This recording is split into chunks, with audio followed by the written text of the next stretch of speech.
स्वागत है आपका। ब्रेक के बाद खबरों के सफर में बढ़ेंगे आगे। उत्तराखंड में राज्यसभा की एक सीट को लेकर हो रहे चुनावी सरगर्मियों के बीच सियासी जोड़तोड़ का खेल बदस्तूर जारी है। राज्यसभा चुनाव से ठीक पहले यहां बीजेपी को बड़ा झटका लगा है। भीमताल से बीजेपी विधायक दान सिंह भंडारी ने इस्तीफा दे दिया है। दान सिंह ने अपना इस्तीफा विधानसभा अध्यक्ष गोविंद सिंह कुंजवाल को सौंपा है, जिसे स्पीकर ने स्वीकार कर लिया है।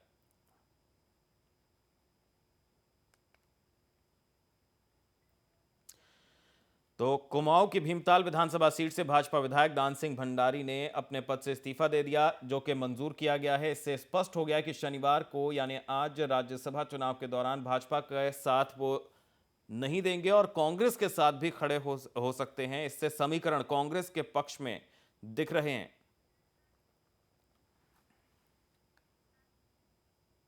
तो बीजेपी ने साफ कर दिया है कि वो निर्दलीय उम्मीदवार अनिल गोयल का समर्थन करेंगे। प्रदेश अध्यक्ष अजय भट्ट और प्रदेश प्रभारी ने सभी विधायकों को इस संबंध में निर्देश दे दिए हैं।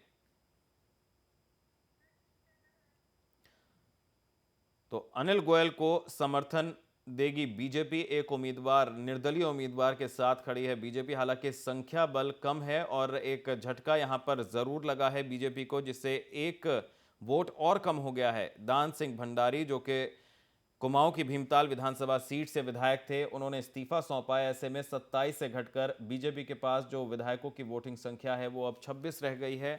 और ऐसे में निर्दलीय उम्मीदवार का समर्थन करना और उसको जिता पाना बीजेपी के बूते से बाहर की बात नजर आती है। तो कांग्रेस की स्थिति यहां पर मजबूत है, लेकिन अब भी बीजेपी की तरफ से लगातार दावे किए जा रहे हैं कि क्रॉस वोटिंग होगी और कांग्रेस के विधायकों की अंतरात्मा जागेगी और निर्दलीय उम्मीदवार के साथ कांग्रेस के कुछ विधायक जा सकते हैं, पीडीएफ के कुछ विधायक जा सकते हैं। और ऐसे में बीजेपी के सभी विधायकों को निर्देश भी दिए गए हैं।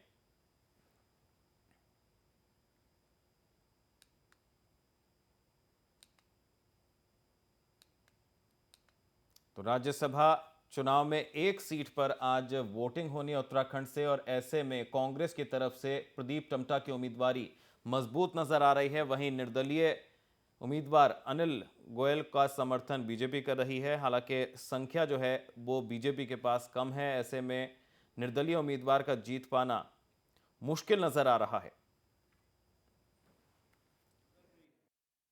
निर्दलीय के रूप में जो हमारे दो कार्यकर्ता खड़े हुए थे, उसमें से एक कार्यकर्ता ने दूसरे को समर्थन कर दिया है, इसलिए एक अब खड़े रहे हैं। तो एक जब खड़े रहे हैं तो हम नेचुरली कांग्रेस के विरोध में है, क्योंकि हमारी मत भिन्नता है, वैचारिक मतभेद है। तो वैचारिक मतभेद होने के कारण हम अपने जो कार्यकर्ता अनिल गोयल जी हैं उनको समर्थन देने के लिए सबसे कहेंगे। पार्टी ने स्पष्ट स्टैंड ले लिया है। आज इंडिपेंडेंट के रूप में जो अनिल गोयल जी खड़े हैं, उनके साथ पार्टी खड़ी है।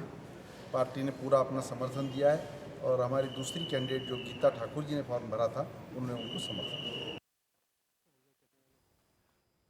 तो राज्यसभा चुनाव में निर्दलीय के साथ बीजेपी खड़ी है। बीजेपी को एक झटका दान सिंह भंडारी के रूप में लगा है। उन्होंने अपने पद से इस्तीफा दिया है। विधानसभा सीट भीमताल से वो विधायक हैं। इससे स्पष्ट हो गया कि आज राज्यसभा चुनाव के दौरान भाजपा का वो साथ नहीं देंगे और ये भी संभावना है कि कांग्रेस के साथ खड़े होकर दिख सकते हैं। तो ऐसे में एक वोट बीजेपी का यहां पर और कम हुआ है। अब ऐसे में निर्दलीय उम्मीदवार अनिल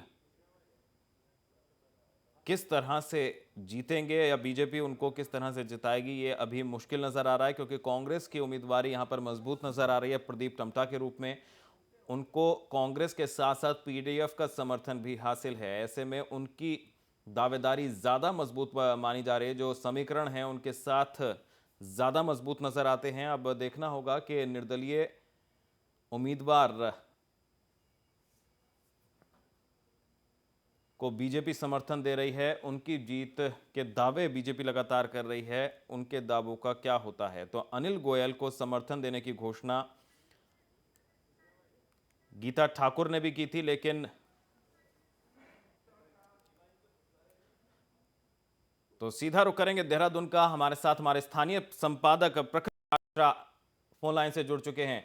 प्रखर जी, आपसे जानना चाहेंगे यहाँ पर जो समीकरण है, बीजेपी को एक झटका लगा, दान सिंह भंडारी के रूप में उन्होंने इस्तीफा दे दिया, एक वोट और कम हो गया बीजेपी के निर्दलीय उम्मीदवार का। अब ऐसे में जो स्थिति है और जो सारे स्पष्टीकरण हैं वो साफ तौर पर मजबूत कांग्रेस के फेवर में नजर आ रहे हैं, क्योंकि पीडीएफ उनके साथ है। क्या अब भी कोई उम्मीद है कि पीडीएफ जो है क्रॉस वोटिंग कर दे? नहीं नहीं, ऐसा बिल्कुल नहीं लग रहा है, क्योंकि जिस तरीके से हमने कल पीटीएफ से बात की थी और अंबिका सोनी यहाँ पर मौजूद हैं, वो बात कर चुकी हैं। इसके अलावा मुकुल वासनिक हैं, तो कांग्रेस और उसका गठबंधन पूरी तरीके से एकजुट है और सीधे तौर पर अब सिर्फ औपचारिकता मात्र रह गया है चुनाव, क्योंकि नंबर पहले ही नहीं है भारतीय जनता पार्टी के पास। अगर भारतीय जनता पार्टी के पास नंबर होते तो वो अपना कैंडिडेट खड़ा करती, निर्दलीय कैंडिडेट को मैदान में नहीं करती। तो इससे जाहिर है कि हारी हुई लड़ाई इस टाइम लड़ रही है भारतीय जनता पार्टी, और कांग्रेस की जीत निश्चित है, इसमें कहीं से कोई दो राय नहीं है। कोई भारी अप्रत्याशित उलटफेर ना हो उस पर लेकर नहीं कहा जा सकता है, लेकिन जिस तरीके से दल बदल कानून के तहत रेखा आर्या को हटाया गया है और इसी तरीके से भीमलाल आर्या की सदस्यता खत्म की गई, तो उसके बाद अब कोई आदमी शायद ही क्रॉस वोटिंग करे, क्योंकि दल बदल कानून के तहत ये पहले ही क्लियर कर दिया गया है कि ऐसे चीजों में छोड़ा नहीं जाएगा किसी को भी। जी, प्रखर जी, जैसा कि अब 59 उम्मीदवार हैं जो वोट करेंगे और ऐसे में 30 अगर वोट एक प्रत्याशी को मिल जाते हैं तो आसानी से वो जीत हासिल कर लेगा। संख्या जो है कांग्रेस के पास भी 26 है, बीजेपी के पास भी अब 26 रह गई है। ऐसे में पीडीएफ की भूमिका बहुत ज्यादा अहम हो जाती है। देखिए, हमने इस संबंध में नथानी जी से बात की थी। मंत्री प्रसाद नथानी लगातार कह रहे हैं और कि वो पूरी तरीके से एकजुट हैं और वो हमेशा से कांग्रेस का साथ देते आए हैं, कांग्रेस का ही साथ देंगे। और जिस तरीके की स्थिति यहाँ पर है, तो एक यकीन होता है, जनता के सामने जो छवि होती है उस छवि को कोई खराब नहीं करना चाहता और जी। पीडीएफ की गलती नहीं करेगा, क्योंकि पीडीएफ इससे पहले जब दिनेश धने के नाम की बात आ रही थी तो उसके बाद जो उनकी जरूरतें थी वो पूरी कर दी गई हैं और दिनेश धने को गढ़वाल मंडल निगम का अध्यक्ष बना दिया गया। इसके अलावा तमाम लोगों को लाल बत्तियां दी गई हैं, मलाईदार पद दिए गए हैं, तो सबको सबका जो चाहत थी वो मिल चुका है। तो इसीलिए वो सीधे तौर पर प्रदीप टम्टा को जिताएंगे। जी, ऐसे में बीजेपी के लिए किस तरह की स्थिति है, क्योंकि यहाँ पर अपना उम्मीदवार तो नहीं खड़ा किया लेकिन निर्दलीय को समर्थन देने की बात थी। वहीं गीता ठाकुर की बात करें, वो भी पहले समर्थन कर रही थी अनिल का, लेकिन अब वो भी जैसे जैसे समय बढ़ता गया कांग्रेस के फेवर में नजर आ रही हैं। देखिए, ये पॉलिटिक्स है। कांग्रेस ने अपनी काट के लिए जो चीजें करनी थी वो कर दी हैं और जिनको उन्हें अपने संग सीधे जोड़ना था, सापेक्ष रूप से उन्हें जोड़ा, और जो लोग उनके संग पीछे से जुड़ना चाहते हैं उन्हें पीछे से जोड़ लिया है। और बीजेपी तो, मैं बार बार कह रहा हूँ, हारी हुई लड़ाई लड़ रही थी। और बीजेपी की जो कल की स्थिति आप देख रहे हैं कि कल भी उसके दयाशंकर हारे हैं उत्तर प्रदेश के अंदर। तो भारतीय जनता पार्टी सिर्फ इसलिए कि वो विपक्ष में है इसलिए विरोध कर रही है, लेकिन वो मैदान से बाहर है। जी, ऐसे में यहाँ पर यह भी जानना चाहेंगे, क्योंकि हारी हुई लड़ाई जैसा कि आप बता रहे हैं, ऐसी हारी हुई लड़ाई लड़ने की जरूरत क्या थी? क्योंकि इससे पहले भी जब सरकार गिराने की कोशिश हुई थी और जिस तरह से बहुमत साबित कर लिया था हरीश रावत ने, तब भी बीजेपी को मुंह की खानी पड़ी थी और इस बार फिर से जो है किरकिरी होती नजर आ रही है बीजेपी की। देखिए, मैंने आपको बार बार बताया कि भारतीय जनता पार्टी विपक्ष में है और वो इसी तरीके से विरोध करते करते, जब उसके 2 सांसद होते थे तब भी ऐसा ही विरोध करती थी और अब उसके 272 हैं, वो केंद्र सरकार में मौजूद है। देश के अंदर 13 जगह उसकी सरकारें हैं, तो वो अपनी इसी स्ट्रेटजी को सही मानती है और यही करते करते वो आज राष्ट्रीय पार्टी के रूप में दिखाई पड़ रही है। इसीलिए वो अपने इस विरोध को जारी रखेंगे, क्योंकि ये उनका सिद्धांत है।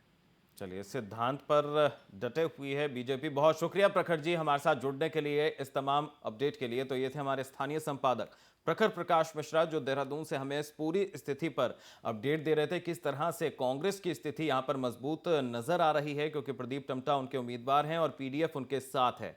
फिलहाल पर्याप्त संख्या नजर आ रही है प्रदीप टम्टा के साथ, और ऐसे में बीजेपी निर्दलीय उम्मीदवार अनिल के साथ, अनिल गोयल को यहाँ पर समर्थन दे रही है, जिनके पास संख्या कम है। तो उम्मीदवारी जो है पूरी तरह से स्पष्ट संकेत हैं कि यहाँ पर कोई दिक्कत सामने नहीं आएगी प्रदीप टम्टा को जीतने